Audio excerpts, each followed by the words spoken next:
Hello, hello, and welcome to the Rock Metal Podcast. I'm your host, John Harris, and today on the Rock Metal Podcast, we have Trope, and they have a new album called Eleutheromania, which was released on March 31st via Beats Me Records. Right now, I'm being joined by Diana to share some more information about this release, what they've got going on, and also we are beautifully partners in crime with the same set of cans, which I believe is a first for the show. So thank you so much, Diana, for coming on. Nice. Thank you for having me. Absolutely. Now, let's chat about this record because I was looking at the credits and I did a double take because I had to make sure. David Bottrill mixed it, Ted Jensen mastered it. Yes, and Mike Fraser engineered it. Okay, beautiful. So, nobody's small. Like, we're talking about the guy who produced some of the greatest rock music that we've ever, heard, aside from Trope. So, what went into the decision to have this team? Well, our producer, guitar player Moonhead, who he produced the album, I was asking him who he wanted to work with on the recording itself, and so we were, both fans of all the above listed, and he always really loved Blue Murder and some of the work also that Mike Fraser had done. So we ended up just approaching each person and playing the music for them, and they all resonated with the music, and so that kind of led to them agreeing to work on it. Okay. Very cool. So does that mean that you guys recorded in Vancouver with Mike? Yeah, we recorded in Vancouver at the Armory and at Hipposonic, which was formerly Little Mountain Sound, and then so all the tracking happened there, and over like 50 days I think it was, and then we sent the album to David Bottrill, who was in Toronto, and then he mixed it, and then we sent it.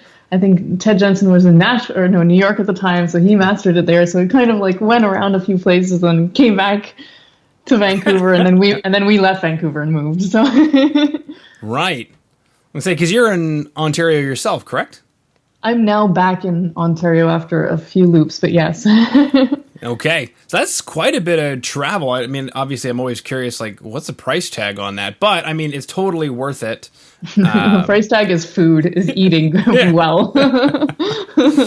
Exactly. Cool. But yeah, no, that's cool, because especially now, today, everybody's pretty centralized in recording at home and having it mixed and mastered elsewhere or whatever. But it's so, I don't want to say old school, but I was actually just reading up on Bryan Adams and how some of his stuff was done. And it's pretty much the exact same way. Like, he would go to Vancouver, work in those studios that you just mentioned, and then the tapes would be physically mailed off somewhere else across the country, either to Toronto or... Yeah. And I'm trying to imagine back then, like, how much it would cost to mail all that 2-inch tape. And also having a backup, or like, what if something happens? Oh my God. Yeah. Yeah, that would be a phone call. You would be like, I don't know. I would imagine I'd be by the phone like, did it get there? Is it okay? Yeah. What was it like recording in those studios? And did you happen to see anybody cool poke through? Only the spirits of cool people who were priorly there. Yes. But no, we let me think. I don't know if we actually saw anyone there, but it was really, really cool. I mean, it was my kind of first experience in that, like, that duration. We've been in those studios before and stuff, but over that duration, like, it is kind of an old-fashioned way, and we were able to do that because of some like specific support for that project, like through Creative BC and Creative Media Wealth. So we had some like, specific sponsors for that album that helped us make it. But it was awesome. Like, it was just really cool to live in that space, in the sound, especially because I was still writing some of the parts, like some of the lyrics and melodies were still being jammed out. So being able to hear like the drum tracking happening and just live in those parts while working on the stuff really, really helped. Yeah. Can you see now why those studios are so infamous? Or do you kind of like, it's still just a studio? Oh no, they were gorgeous. Oh my God. Yeah, they're amazing studios. And I mean, the armory is just absolutely beautiful, and yeah, it's enormous. And then Hipposonic has a bit more of an intimate vibe, but just the sound that we heard on playback, like the last day of tracking, was so awesome, and it was just coming through those. I think they were NS10s. I'm not sure, but yeah, it was. I can see why they are what they are. I mean, there is a vibe, there's an energy, and I mean, who knows like how much of it you construct of your own mind because of knowing the legacy, or just the act of being there and being amongst people that you're just creating with for a good term of time. Yeah. Now, Creative BC is something that I am personally not familiar with. I'm familiar with similar types of programs. In Alberta, we have some similar things, and I'm sure in Ontario there are some similar things. But for those who aren't familiar, what is Creative BC? How did that come together? I think Creative BC. Oh my gosh, it's weird to speak on their behalf because I'm not sure if what I'm going to say is true, but Okay. I think they started recently, like in 2017 or 2016, Creative BC, not Music. Music BC was already happening, I think. And then they had started a new program that was a music grants program, a sound recording program. And they were just really trying to encourage more music activity in the province of BC. So they were giving out a lot of money to a lot of bands at that time. And there wasn't a lot of like kind of hoop jumping to go through. The submission process was fairly simple, and they just wanted to see like where that you were recording in a BC based studio. Okay. So it didn't matter. Didn't matter. You guys were coming over from Ontario, just as long as you were going to record in BC. We were based in Ontario, in BC at the time. Oh, yeah. okay. Gotcha. Yeah, but I don't think that mattered as much. I think you were able at the time to be a non-BC artist. As long as you're bringing money to the BC like studios and personnel, even though like I think, yeah, it was mostly just BC studios. So you could have hired outside and brought them to a BC studio, and then it still would have been subsidized. Yeah. They give you the money, and then you take that money and you spend it at the studio, and then the studio. It's a big cycle of life, you know.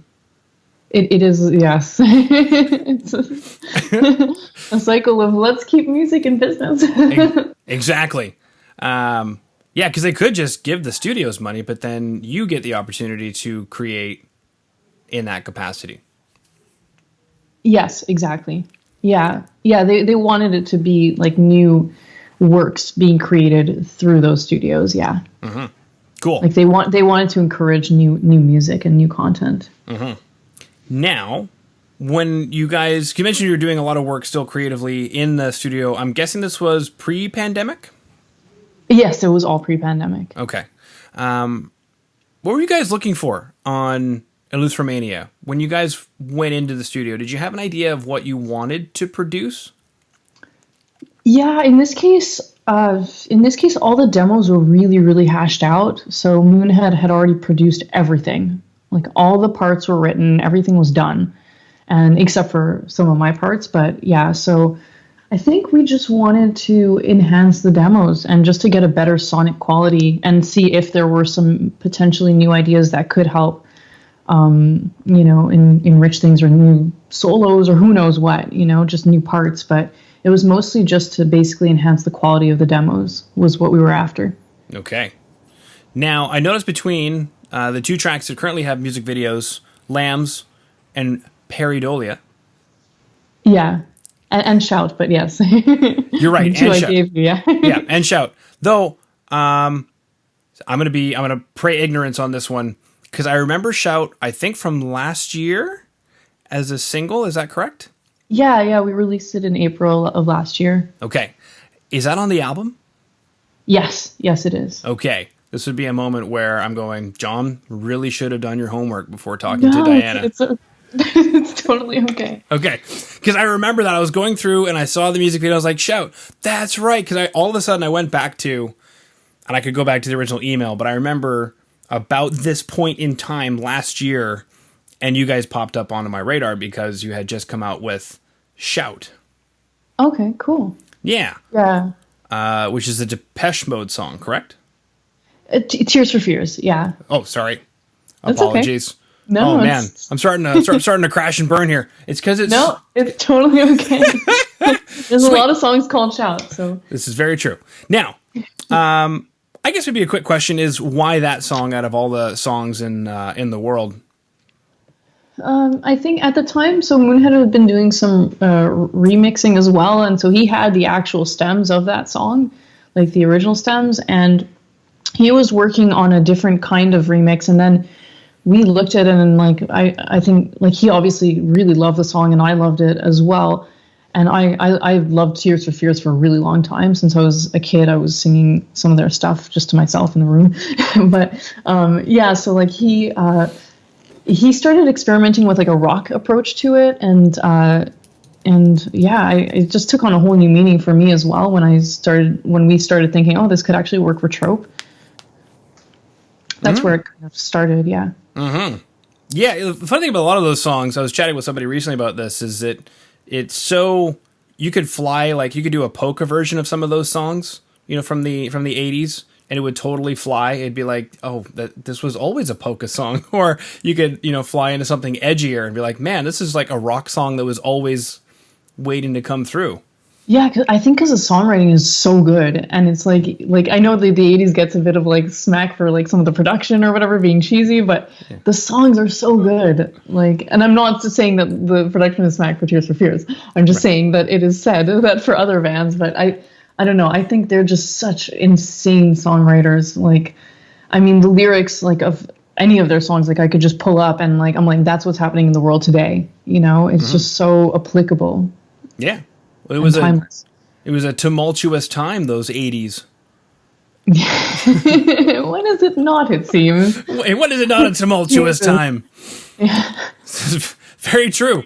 I think I already did ask you like why that song, but you mentioned lyrics and they're insanely good songwriters. Was there something about Shout that spoke to you at that time, or as a band you guys just thought, it just sounds kind of tacky, but it's a hit song, let's cover that one out of the catalog?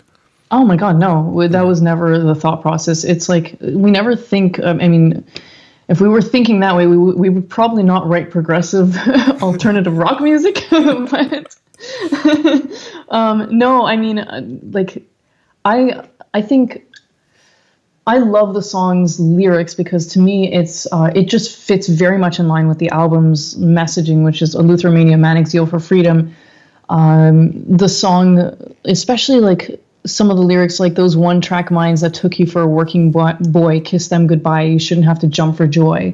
Mm-hmm. It just, to me, that, like, I mean, it can mean so many different things, but to me, that's just, like, I mean, that's just the state of the universe in a way. Like, so many people are in these, like, challenging situations, or they're working, like, jobs they don't want to, or they're in different forms of cages, you know, and it's, like, and they're told like, well, you should be happy, you know, because you, for whatever reason, you know, or like when your boss tells you like, well, you should feel lucky you have this job, and then it like harasses you. And like, there's so many situations where we're told this by like, name any like figure in power or even amongst ourselves, but like where we underestimate ourselves, you know, you shouldn't have to, that took you for a working boy. You're not just that. We aren't just that, you know, there's so much more to each person than the kind of narrow tunnels that we try to fit each other into. So there's just a lot in there that to me speaks volumes in a lot of ways, the way they wrote that song. But yeah, and then to shout, to actually stand up for that, you know, not to just sit idly by and accept it.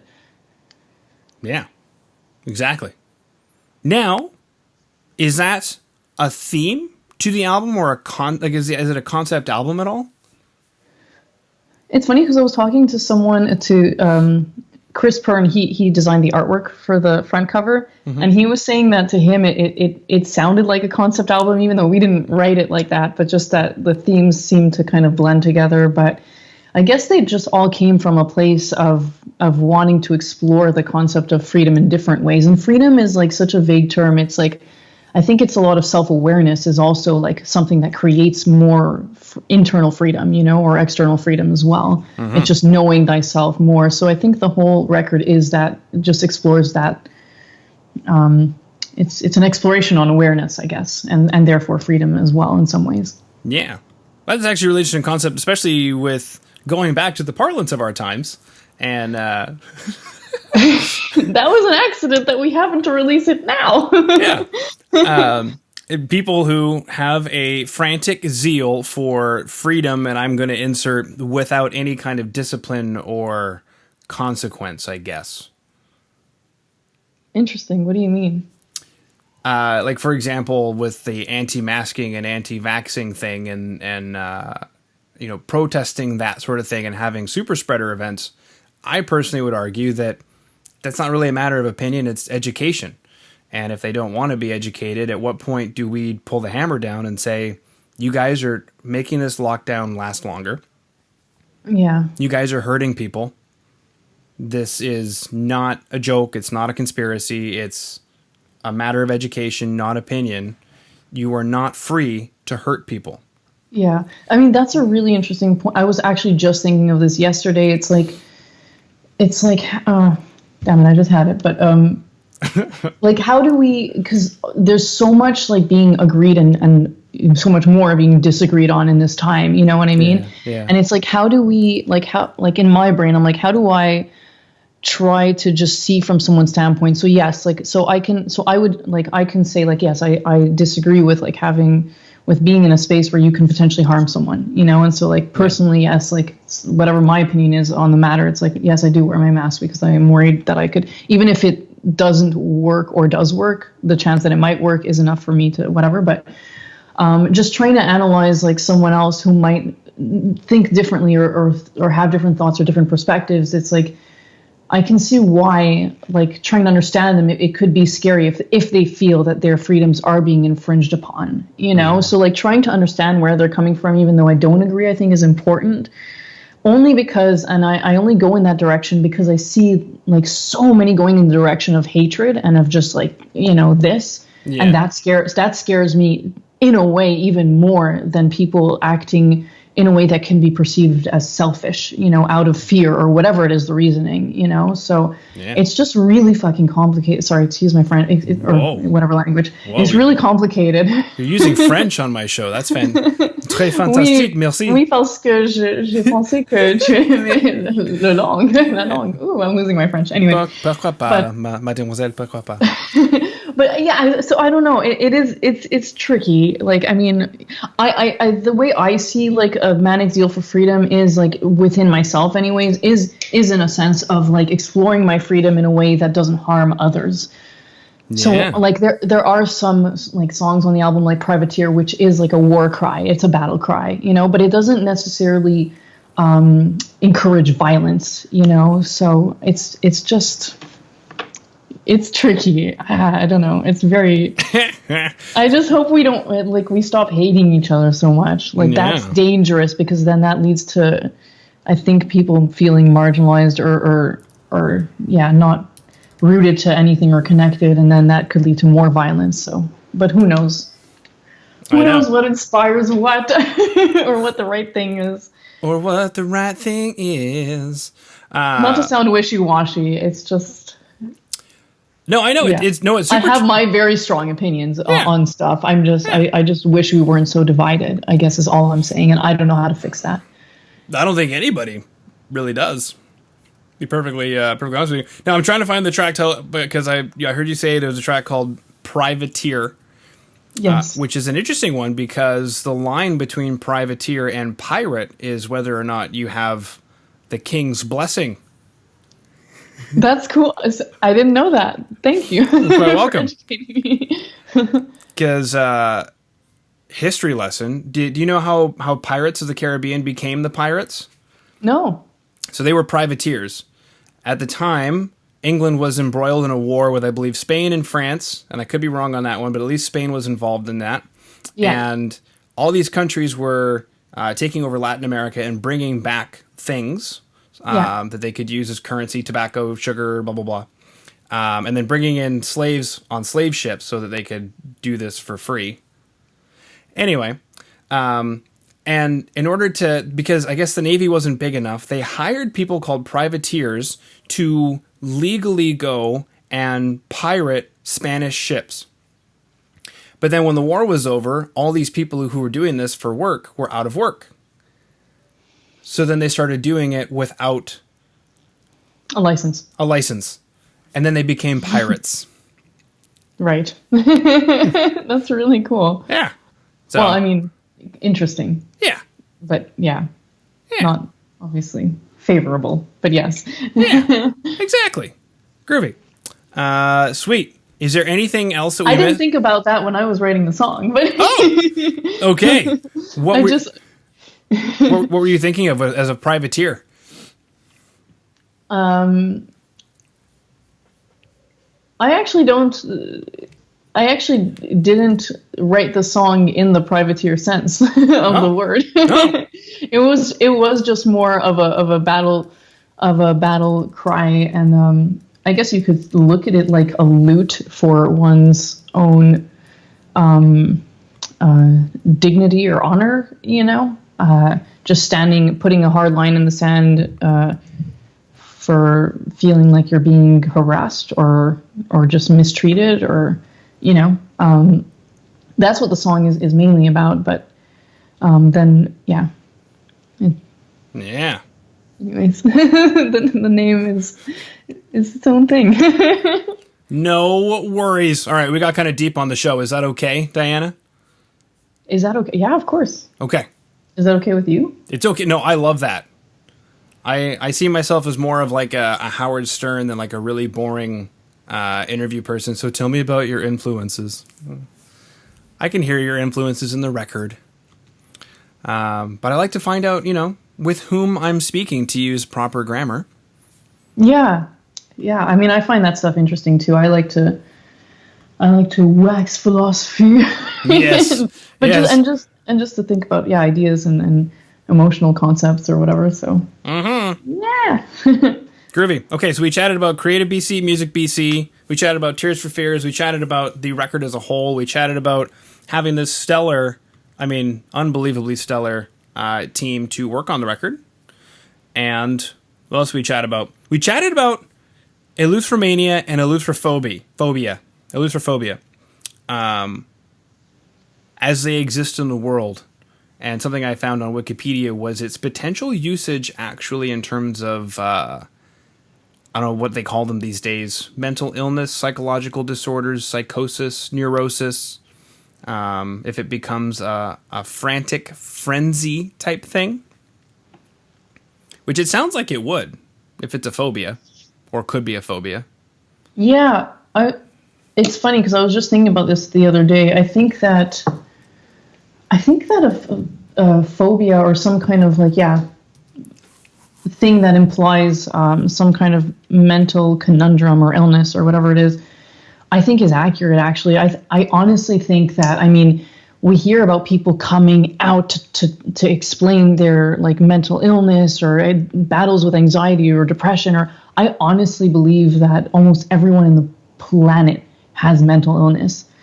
And only because it's I strongly believe that almost everyone at some point battles with anxiety or depression or some kind of misalignment or panic attacks, because how could you not? I think the world is just constructed in a way where you're brought into it and told, well, you should be this and you should not be that, and there's all these conditions imposed, and so there's this just onset pressure from the gate, Yeah.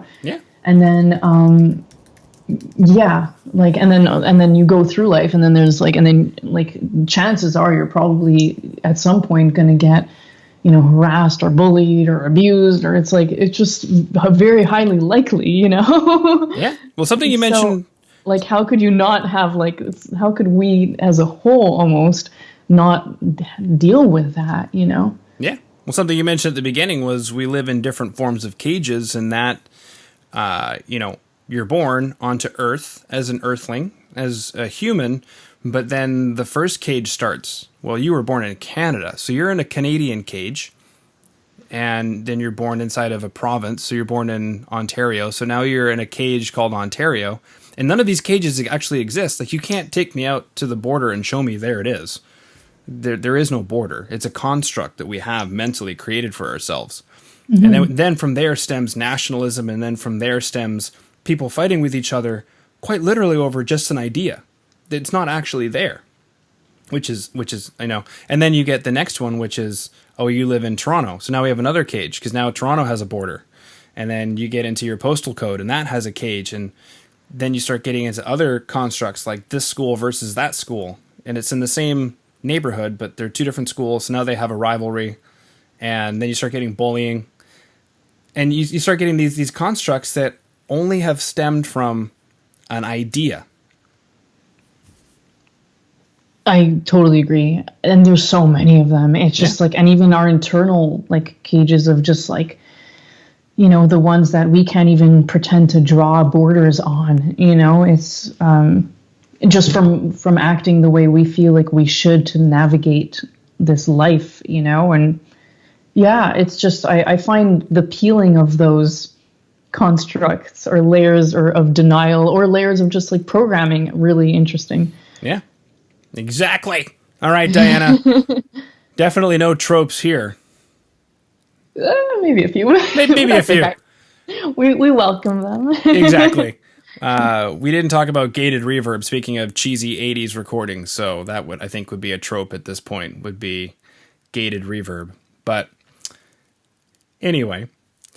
Well, you know, if you wanted to do part 2 on sonic tropes, then I highly encourage you to interview Moonhead, because he's got like a freaking dictionary encyclopedia of knowledge on this stuff. Cool. All right. So we chatted about the mania. We chatted about the phobia. We chatted about Creative BC, Music BC, Tears for Fears. We chatted about different forms of cages, both invisible and non-visible. And chatted about the record. We chatted about working with some legends in the biz. And I think that's about it. Is there anything I missed, Diana? Not if you feel like you've covered it. Okay. Well, I got to get on to my next call. But thank you so much for coming on to the Rock Metal Podcast today. Thank you for having me. Thanks for sharing the music. Hello, hello, or should I say goodbye, goodbye. Thank you so much for listening to the Rock Metal Podcast. I've been your host, John Harris. Please head over to our website at www.therockmetalpodcast.ca. There you can sign up for our newsletter and find out more information about today's show.